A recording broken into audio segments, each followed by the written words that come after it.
Sunday mornings in Savannah usually carried the smell of sea air and jasmine from the neighbor's porch, but today the house held only silence. A strange, weighted silence. No music drifting from the kitchen. No creak of the floorboard outside Reed's room. Just stillness, as if the walls themselves were waiting for something to break. I stepped out of my bedroom and into the hallway.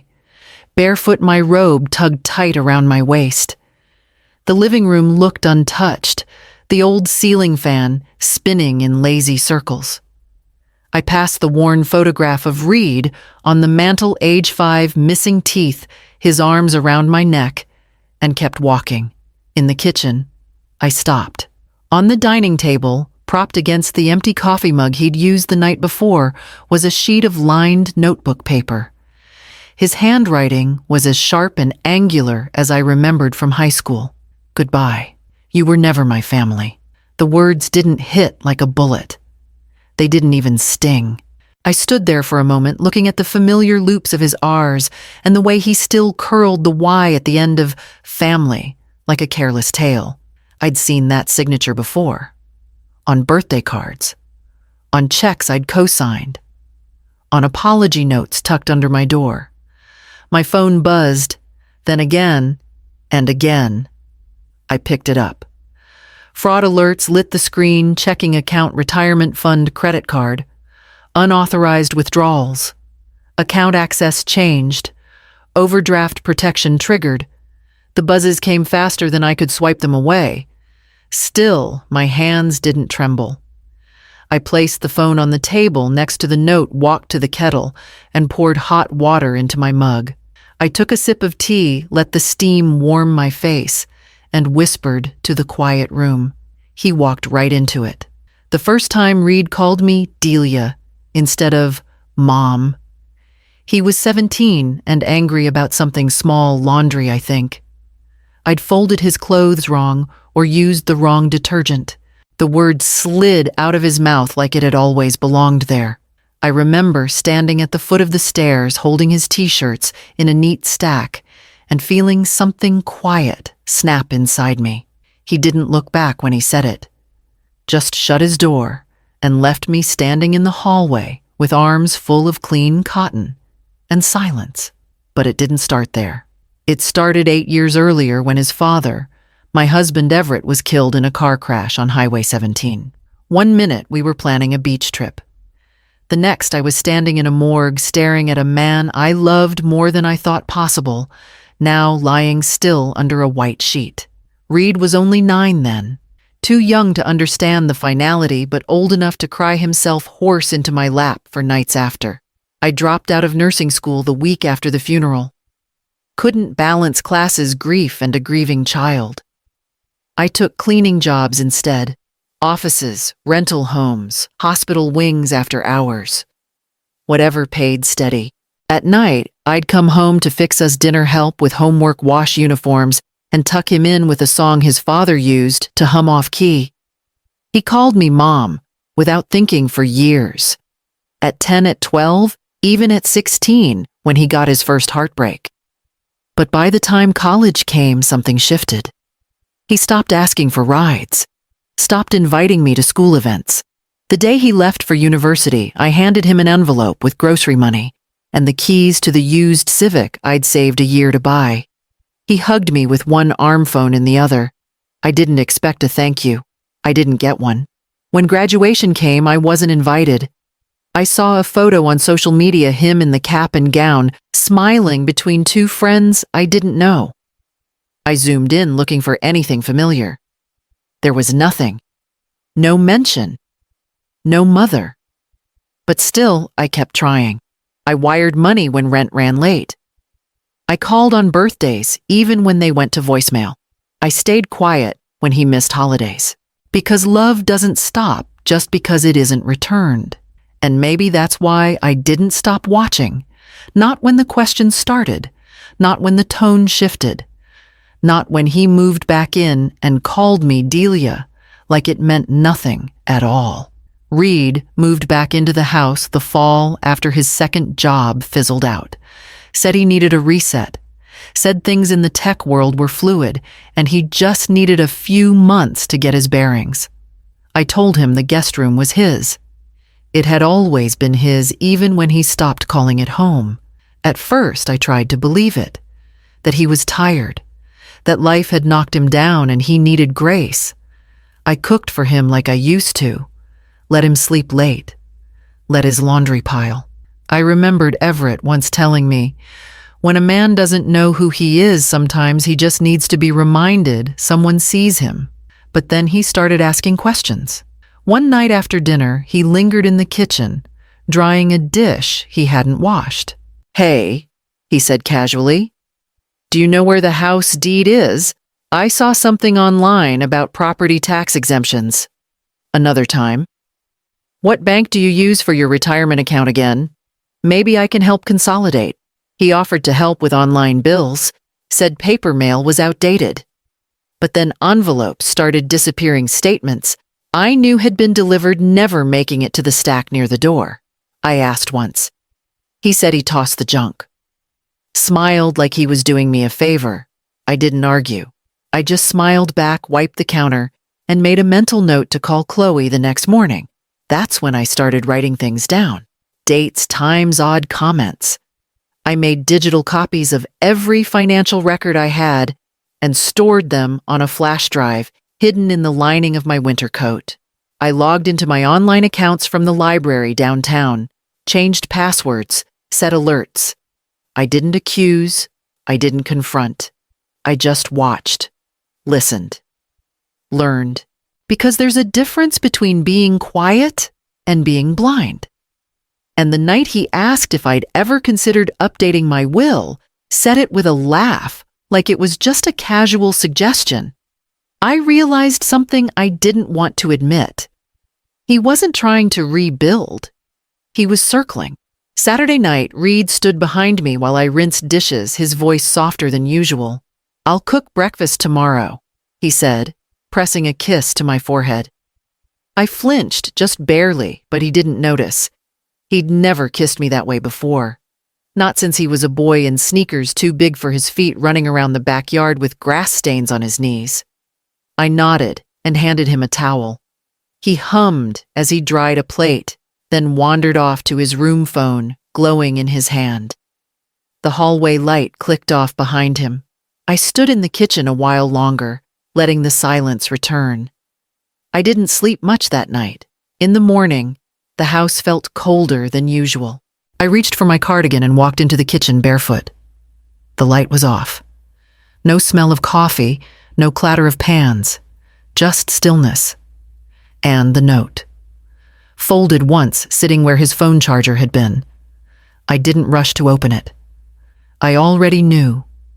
I'd known for weeks. I slid into the chair and unfolded the paper. "Goodbye. You were never my family." The words weren't angry. They were flat, final, like someone closing a door on a room they'd never planned to enter again. I picked up my phone. The screen lit up with a wall of alerts. My checking account emptied. Retirement account unauthorized access. Credit card declined. Every number I saw confirmed what I'd already felt beneath my skin. He was gone, but the tears didn't come. The devastation I might have expected, the shaking hands, the collapse in the chair, the disbelief, none of it arrived. Instead, I opened the drawer, pulled out the black flash drive, and placed it on the table beside the note. It was time to activate the plan. 3 months ago, I sat across from Chloe in the back corner of the community center after Sunday service. The folding chairs were uncomfortable and the lemonade too sweet, but her voice was steady and sharp, just the way I needed it to be. "I don't want to believe he'd do it," I told her. "You don't have to believe it," she replied. "You just have to be ready if he does." That was the beginning. We moved everything quietly. I opened a new savings account at a credit union in Chloe's name, and mine, just for safekeeping. The retirement funds were split, then shielded under a financial umbrella Reed would never think to check. Chloe helped me transfer the house title into a living trust, with her as secondary trustee. It meant the house couldn't be sold or leveraged without both our signatures. Then came the monitoring. I installed a small camera above the doorframe in my home office. Hidden in the molding, it caught just enough of the desk and cabinet where I kept paperwork. Nothing obvious, nothing flashy. Just a quiet eye watching. I made sure to leave bait folders labeled Estate Documents, Account Info Deed. They were clean copies, nothing with real signatures or routing numbers, but convincing enough to tempt someone who wasn't paying attention. And he wasn't. I watched the footage weekly. Late at night while Reed slept. Twice I saw him in the office rifling through drawers, slipping something into his pocket. I didn't confront him. I simply clipped the footage and added it to the folder Chloe was building, time-stamped, labeled, cross-referenced. By the time he disappeared, Sunday morning, Chloe had everything she needed. She filed the fraud report that afternoon, attached the footage, included digital logs from my bank that traced IP addresses back to Reed's laptop. By evening, she had Detective Laramie from the Savannah Police Department on the line. He'd worked elder fraud cases before. He didn't sound surprised, just tired, professional. "He thinks she's vulnerable," Laramie asked after Chloe laid out the case. "Good. That makes him predictable." I sat on the edge of my bed listening to the conversation through the speakerphone. My hands were folded in my lap. Calm, steady. Reed thought he'd won. That I was just another aging woman too sentimental to protect herself. But every step he'd taken was marked. Every dollar he'd moved was traced. And now he wasn't the only one watching. The night Chloe filed the fraud report, she stayed a little longer than usual. We sat in the kitchen with the overhead light dimmed, the window cracked just enough to let in the smell of rain. She sipped tea and waited, sensing I had something more to say. "He's not my blood," I said quietly. "Reed." She didn't answer right away. "I raised him," I continued, "since he was 5, but he wasn't mine, not really. Everett, my husband, had him with his first wife. She left when Reed was still in pull-ups. Didn't look back. Everett tried for a while on his own, but the boy had already learned something about abandonment. Then I came along." Chloe nodded slowly, eyes on me. "Everett asked me to promise, really promise, that I'd raise Reed like my own. And I did. God knows I did. I quit school. I learned how to braid his hair when he refused to go to the barber. I packed lunches, sat through every parent conference, bought second-hand bikes, and fixed the brakes myself. I signed every permission slip, wiped every fevered forehead. I took a breath, steadying the tremble in my voice. But Reed always kept one foot out the door. He'd smile, but never lean in. Call me Mom one day, Delia the next. Every hug felt borrowed. Still, I didn't stop. I kept showing up. Chloe reached over her hand, resting gently on mine. A month before the note, I overheard him on the phone, I said. He was pacing the porch. I was in the laundry room. He didn't know I could hear. I closed my eyes for a second. The words still stung. He said, "She's not even blood. She won't fight back." The room went quiet. The tea between us had gone cold. I've played that sentence over in my head 100 times, not because I didn't believe it, but because I did. He meant it. And maybe that was the moment I finally let the illusion go. I stood, walked over to the drawer, and pulled out the folder Chloe and I had been building for months. The spine was thick now. Evidence timestamps, bank data, camera footage. "I wasn't born his mother," I said, voice low but firm. "But I became one every day by choice. And now by choice, I'm letting him go." Chloe didn't say anything more. She didn't need to. We both knew what came next. It happened faster than I expected.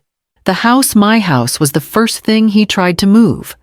According to Chloe, he used my name on the documents, forged my signature with surprising confidence, and submitted everything electronically to a title company in Atlanta.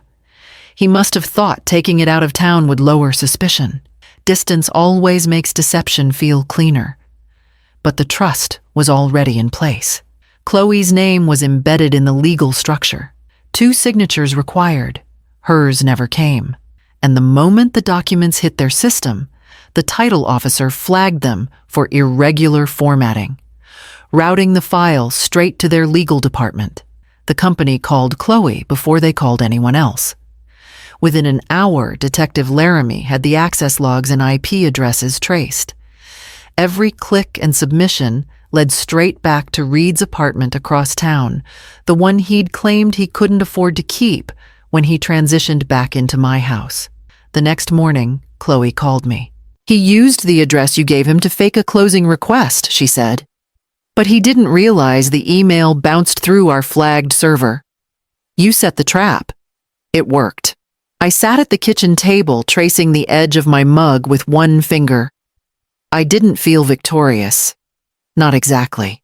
It wasn't joy that stirred in me, just a quiet understanding that a line had been crossed that couldn't be uncrossed. Laramie called 2 days later. "We've got enough to move forward," he said. "Warrants are being prepared now. You did good, Delia. You were careful. You were smart." 2 weeks later, Reed was arrested outside a coffee shop, laptop in hand, wearing the sweatshirt I bought him 3 Christmases ago. I didn't watch the footage, but Chloe did. She said he looked stunned, like the world had turned upside down without warning. He's being charged with attempted identity theft, wire fraud, and elder exploitation.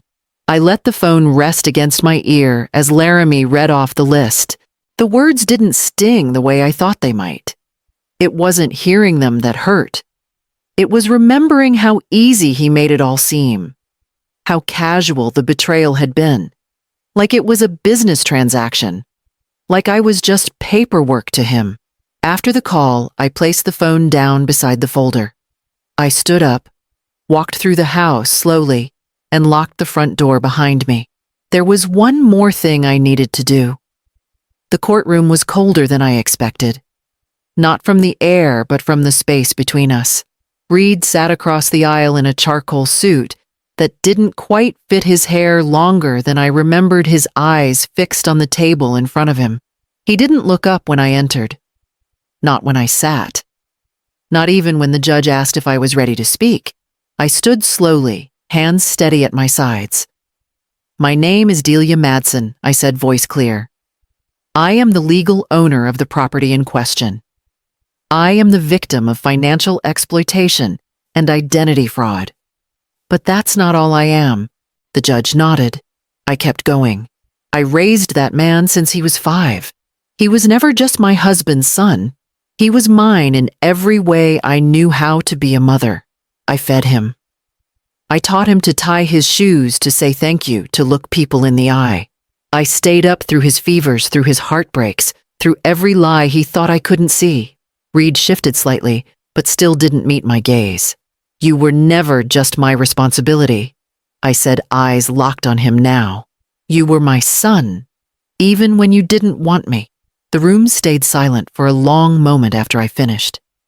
The judge looked down, took a breath, and tapped her pen twice against the bench.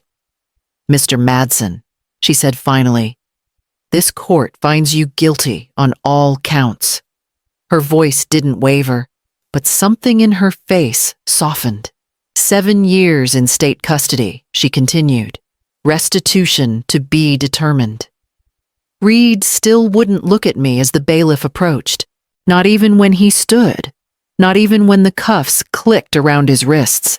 As they led him away, I turned toward the exit and walked into the light spilling through the courthouse doors. It wasn't the ending I'd wanted, but it was an ending. The house felt different after the trial. Not haunted, just quieter in a way I could finally trust. I painted the walls in the hallway a warm amber and took down the old photos, replacing them with prints I'd bought from a street artist near Forsyth Park. I boxed up Reed's childhood keepsake, school art, worn-out sneakers, a cracked snow globe from a family trip he never talked about, and drove them to the donation center without ceremony. I didn't keep anything except the note. "Goodbye. You were never my family." I placed it in a simple black frame and set it above my desk, not out of spite but for clarity. A reminder of how far I'd come how easily trust can be mistaken for weakness, and how deeply I'd once loved someone who never truly saw me. The week after sentencing, I re-enrolled in nursing school part-time. It had been nearly 30 years, but the dream hadn't faded, just waited. My hands still remembered the motions, and my heart was steadier now, more rooted in purpose than anyone else's approval. On Wednesdays, I host lunch in my kitchen for a handful of women from the neighborhood, quiet, brave ones who've survived their own versions of betrayal. We share recipes, court updates, and sometimes just silence, which feels like safety. I don't tell them what to do. I just pass the bread, pour the tea, and let them speak when they're ready. The family I once imagined is gone, but something else is forming in its place, less perfect, more honest. A gathering of women who know what it means to lose and what it means to rebuild. Sometimes, the family you build crumbles, but from those ruins a new self can rise. And when someone says you were never my family, maybe they're finally right, and that's your freedom.